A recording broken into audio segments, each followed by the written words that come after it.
ആട്ടപ്പൊടി വെച്ചിട്ട് ഇതേപോലെ ഒരു പ്രാവശ്യമെങ്കിലും ഒന്ന് ചെയ്ത് നോക്കിട്ടോ. നല്ല ടേസ്റ്റാണ് കേട്ടോ കഴിക്കാൻ വേണ്ടിയിട്ട്. അപ്പോൾ ഇതിങ്ങനെ തയ്യാറാക്കുന്നത് കാണണ്ടേ, അതിന് വേണ്ടിയിട്ട് ഞാനിവിടെ കുറച്ച് ആട്ടപ്പൊടി എടുത്തിട്ടുണ്ട്. നമ്മളെ കയ്യിൽ ഗോതമ്പ് മാവില്ല, നമ്മളിപ്പോൾ മില്ലിൽ നിന്നൊക്കെ പൊടിച്ച് വരുന്നത്, അതാണെന്ന് വെച്ചാൽ അതെടുത്താലും മതിയാവും. നിങ്ങൾക്ക് എത്ര മാണ്ടിയെന്ന് വെച്ചാൽ അത്രയും എടുക്കട്ടോ. ഞാനിവിടെ എനിക്ക് കുറഞ്ഞ അളവിൽ മാത്രം മതി, അപ്പോൾ ഞാൻ അത്രയാണ് കേട്ടോ കാണിച്ചു തരുന്നത്. ഏകദേശം ഇതിപ്പോൾ ഒരു 1.5 കപ്പ് ആട്ടപ്പൊടി ഉണ്ടാവും കേട്ടോ. അതൊരു സൈഡിലേക്ക് മാറ്റി വെക്കാം. ഇനി നമുക്ക് മിക്സിൻ്റെ ജാർ എടുത്ത് വെച്ചിട്ട് അതിലേക്ക് ഞാൻ ഒരു തക്കാളി കട്ട് ചെയ്തിട്ട് കൊടുക്കുന്നുണ്ട്. അത്യാവശ്യം വലുപ്പമുള്ള തക്കാളിയാണ് കേട്ടോ ഞാനിവിടെ എടുത്തത്. 1 കിലോ പൊടിയൊക്കെ എടുക്കുന്നതെന്ന് വെച്ചാൽ നിങ്ങൾ 2 തക്കാളിയൊക്കെ എടുത്തോട്ടോ, കുഴപ്പമില്ല. ഇനി ഇതിലേക്ക് ഒരു കഷ്ണം ചീസ് ചേർത്ത് കൊടുക്കുന്നുണ്ട്. ചീസ് ഉണ്ടെങ്കിൽ ചേർത്ത് കൊടുത്താൽ മതി, ചീസ് നിർബന്ധമൊന്നുമില്ല. അല്ലെങ്കിൽ മുട്ട ചേർത്ത് കൊടുത്താൽ മതിയാവും കേട്ടോ. ചീസ് ചേർത്ത് കൊടുക്കുന്ന സമയത്ത് നല്ല ടേസ്റ്റ് കൊടുക്കും കേട്ടോ, അതുകൊണ്ടാണ് ഞാൻ ചീസ് ചേർത്ത് കൊടുക്കുന്നത്. പിന്നെ നമുക്ക് ഇതിലേക്ക് മല്ലിച്ചപ്പാണ് ചേർത്ത് കൊടുക്കേണ്ടത്. 2-3 തണ്ട് മല്ലിച്ചപ്പ് ഇതിലേക്ക് ഇട്ട് കൊടുക്കുന്നുണ്ട്. പിന്നെ ഇതിലേക്ക് ചോറ് ഇട്ടോ, ഞാനൊരു ഇതേപോലത്തെ 1/2 ഗ്ലാസ് ചോറ് ഇതിലേക്ക് ചേർത്ത് കൊടുത്തിട്ടുണ്ട്. ഏത് ടൈപ്പ് ചോറായാലും കുഴപ്പമില്ല. പിന്നെ പാകത്തിനുള്ള ഉപ്പും കൂടി ചേർത്ത് കൊടുക്കുക.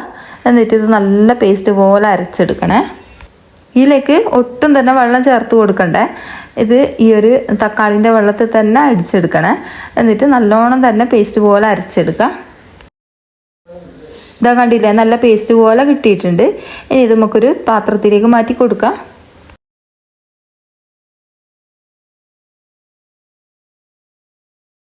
ഞാൻ ഈ ഒരു പാത്രത്തിലേക്ക് മാറ്റി കൊടുത്തിട്ടുണ്ട്. ഇനി നമുക്ക് ആ ഒരു ജാറ് കഴുകിയിട്ട് ആ ഒരു വെള്ളവും കൂടി ഇതിലേക്ക് ചേർത്ത് കൊടുക്കുക. ഇതിലേക്ക് ചേർത്ത് കൊടുക്കണ്ട, നമ്മൾ പൊടി കുഴയ്ക്കുന്ന സമയത്ത് ചേർത്ത് കൊടുത്താൽ മതി. അപ്പോൾ ഇതാ ഈ ഒരു ജാറ് കുറച്ച് മാത്രം വെള്ളം ചേർത്തിട്ട് കഴുകി വെക്കുക കേട്ടോ. അത് നമ്മൾ കുഴയ്ക്കുന്ന സമയത്ത് നമുക്ക് എടുക്കാം. അപ്പോൾ ഇതാ നമ്മൾ എടുത്ത് വെച്ച ആ ഒരു ആട്ടപ്പൊടി ഇതിലേക്ക് ചേർത്ത് കൊടുക്കുക. നിങ്ങൾക്ക് ആട്ടയും മൈദയും എടുക്കണമെങ്കിൽ അങ്ങനെയും എടുക്കാം. ഇതിൽ നിങ്ങൾക്ക് മുട്ട ചേർക്കണമെങ്കിൽ അങ്ങനെയും ചേർത്ത് കൊടുക്കട്ടോ. അപ്പോൾ ഇതാ ഞാൻ നല്ലോണം തന്നെ കൈവച്ചിട്ട് എല്ലാ ഭാഗത്തും ആ ഒരു കൂട്ടാക്കി കൊടുക്കുന്നുണ്ട്. ഇനി ഇതിലേക്ക് കുറേശ്ശെ വെള്ളം ഒഴിച്ചിട്ട് നമ്മളിപ്പോൾ ചപ്പാത്തിക്കൊക്കെ മാവ് കുഴക്കുന്നില്ലേ, അതുപോലെ തന്നെ കുഴച്ചെടുക്കാം. വെള്ളം കൂടി പോകാൻ പാടില്ല കേട്ടോ. നമ്മളിപ്പം എങ്ങനെയാണെന്ന് ചപ്പാത്തിക്ക് കുഴക്കുക അതുപോലെ തന്നെ ചപ്പാത്തിയാണ്, എന്നാലും കറക്റ്റ് മനസ്സിലാവില്ല നമ്മളിങ്ങനെ കുഴച്ചെടുക്കേണ്ടത്, അതുകൊണ്ടാണ്. പിന്നെ നമ്മളിതിൽ വെള്ളം കൂടുതൽ ചേർക്കരുതെന്ന് പറഞ്ഞത് ഒരു ചോറും അതുപോലെ തന്നെ തക്കാളിയൊക്കെ ഒരു ഒട്ടി പിടിക്കുന്ന ടൈപ്പാണല്ലോ, അപ്പോൾ അതുകൊണ്ടാണ് വെള്ളം നോക്കിയിട്ട് ചേർത്ത് കൊടുക്കണം എന്ന് പറഞ്ഞത്. എന്നതിന് ശേഷം ഇതിലേക്ക് ഞാൻ കുറച്ചും കൂടി പൊടി ചേർത്ത് കൊടുത്തിട്ടുണ്ട്. എന്നിട്ട് കൈവച്ചിട്ട് നല്ലോണം തന്നെ പ്രസ് ചെയ്ത് കുഴച്ചെടുക്കുന്നുണ്ട്.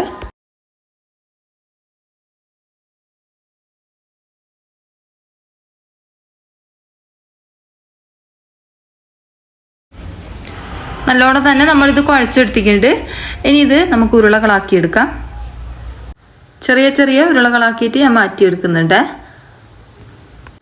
ഇതിൻ്റെ മുമ്പ് ഞാൻ ഈ ഒരു വീഡിയോ ഇട്ടിട്ട് ഇതേപോലത്തെ ഒരു മോഡൽ വീഡിയോ ഇട്ടിട്ട് എനിക്ക് യൂട്യൂബിൽ വൈറലായ വീഡിയോ ആണ് കേട്ടോ. എനിക്ക് 6 ലക്ഷത്തിൻ്റെ മേലെ ആൾക്കാർ കണ്ട വീഡിയോസാണിത്. അപ്പോൾ ഇതാ ഞാൻ ഓരോന്ന് ഉരുളകളാക്കി എടുത്തിട്ടുണ്ട്. ഒരു 5 മിനിറ്റ് ഞാൻ അവിടെ റെസ്റ്റ് ചെയ്യാൻ വെച്ചിട്ടുണ്ട്. ഇനി ഇതാ ഞാൻ ഗ്രീൻ പീസ് കുതിർത്ത് വെച്ചിന് കേട്ടോ തലേന്ന്. അത് ഈ ഒരു കുക്കറിലേക്ക് ഇട്ട് കൊടുക്കുക. കഴുകി വൃത്തിയാക്കിയതിന് ശേഷം ഈ ഒരു കുക്കറിലേക്ക് ഇട്ട് കൊടുത്തിട്ടുണ്ട്. ഇതിലേക്ക് ഒരു നുള്ള് മഞ്ഞൾ പൊടി, ഒരു 1/4 ടീസ്പൂൺ മാത്രം മതി കേട്ടോ. പിന്നെ അതുപോലെ തന്നെ ഒരു 1/4 ടീസ്പൂണിൻ്റെ പകുതി ഭാഗം മുളക് പൊടി ചേർത്ത് കൊടുത്തിട്ടുണ്ട്. പിന്നെ പാകത്തിനുള്ള ഉപ്പും വെള്ളവും. ഇതിലേക്ക് ഇനി ഞാൻ 2-3 പച്ചമുളക് ചേർത്ത് കൊടുക്കുന്നുണ്ട്. അത്യാവശ്യം എരിവുള്ള പച്ചമുളകാണ്. അപ്പോൾ നല്ല എരിവില്ലാത്ത പച്ചമുളകൊക്കെ വെച്ചാൽ 4 എണ്ണമൊക്കെ ചേർത്ത് കൊടുക്കുക. എരിവുള്ളതാണെന്ന് വെച്ചാൽ ഒരു 3 എണ്ണം ചേർത്ത് കൊടുത്താൽ മതി കേട്ടോ. മുങ്ങി നിൽക്കാനുള്ള പാകത്തിന് വെള്ളം ഒഴിച്ച് കൊടുത്തിട്ടുണ്ട്. ഗ്രീൻ പീസ് ഒന്ന് വേവിച്ചെടുക്കുക. ഓരോ കുക്കറിനും ഓരോ വേവായിരിക്കും കേട്ടോ. വെന്ത് ഒന്നും ഉടയണം കേട്ടോ, എന്നാലും അവിടെ കടിക്കാനും വേണം. ആ ഒരു ടൈപ്പിലാണ് കേട്ടോ നമുക്ക് ഈ ഒരു ഗ്രീൻ പീസ് വേണ്ടത്.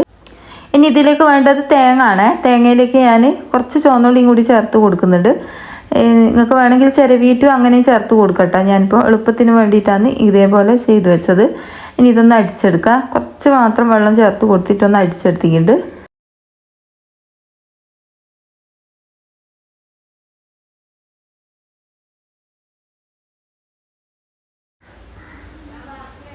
അപ്പോൾ ഇതാ നമ്മളെ ഗ്രീൻ പീസ് നല്ലോണം വെന്ത് ഉടഞ്ഞ് കിട്ടിയിട്ടുണ്ട്. എന്നാലും അവിടെ ഇവിടെ ഇങ്ങനെ കടിക്കാനുള്ള പരുവത്തിലുണ്ട് താനും.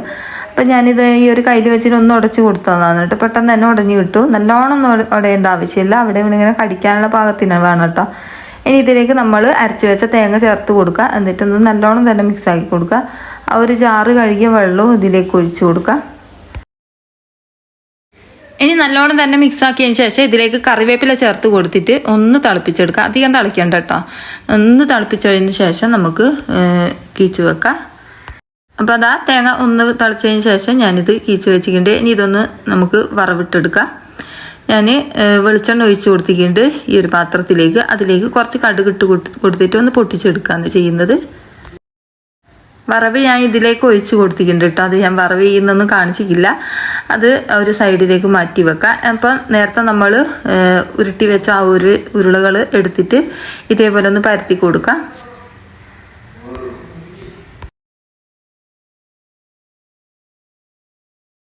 ഇതിലേക്ക് ഞാൻ കുറച്ച് പൊടി ഇട്ട് കൊടുത്തിട്ടുണ്ട്. എന്നിട്ട് ഞാൻ ഇതേപോലെ ഒന്ന് പരത്തി കൊടുക്കുന്നുണ്ട്.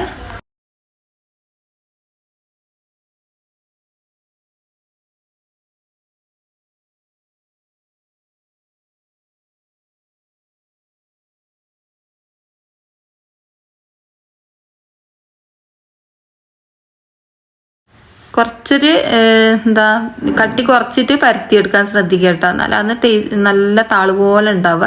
അപ്പോൾ അതാ ഇതേപോലെ ഞാൻ ഓരോന്നും പരത്തിയെടുക്കുന്നുണ്ട്. അപ്പോൾ അതാ അടുത്തതും കൂടി ഒന്നും കൂടി ഞാൻ പരത്തിയിട്ട് കാണിച്ചു തരാം. നല്ല സോഫ്റ്റാണ് കേട്ടോ ഈ ഒരു ചപ്പാത്തി.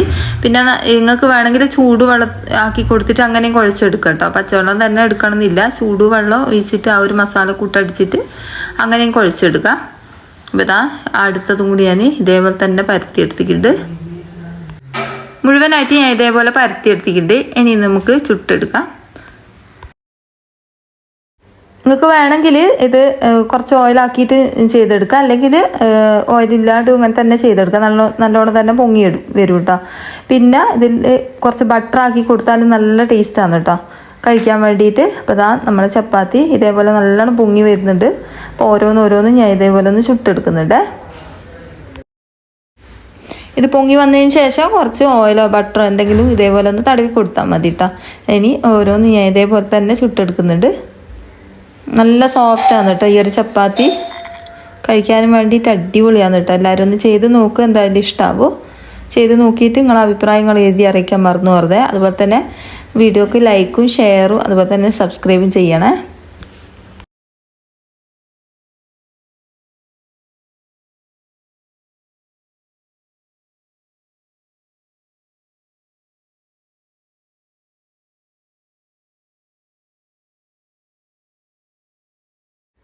ഇത് കണ്ടില്ലേ, നിങ്ങൾക്ക് എടുക്കുന്ന നേരം തന്നെ മനസ്സിലാവും. നല്ല സോഫ്റ്റാണ് കേട്ടോ ഈ ഒരു ചപ്പാത്തി. അപ്പം കഴിക്കാനും അടിപൊളിയാണ് കേട്ടോ. ചെയ്യാത്തവരുണ്ട് ചെയ്ത് നോക്കുക. എന്നിട്ട് അഭിപ്രായങ്ങൾ എഴുതി അറിയിക്കാൻ മറന്നു പോകരുത്. അപ്പോൾ ഇത്രയേ ഉള്ളൂ ഇന്നത്തെ വീഡിയോ കേട്ടോ.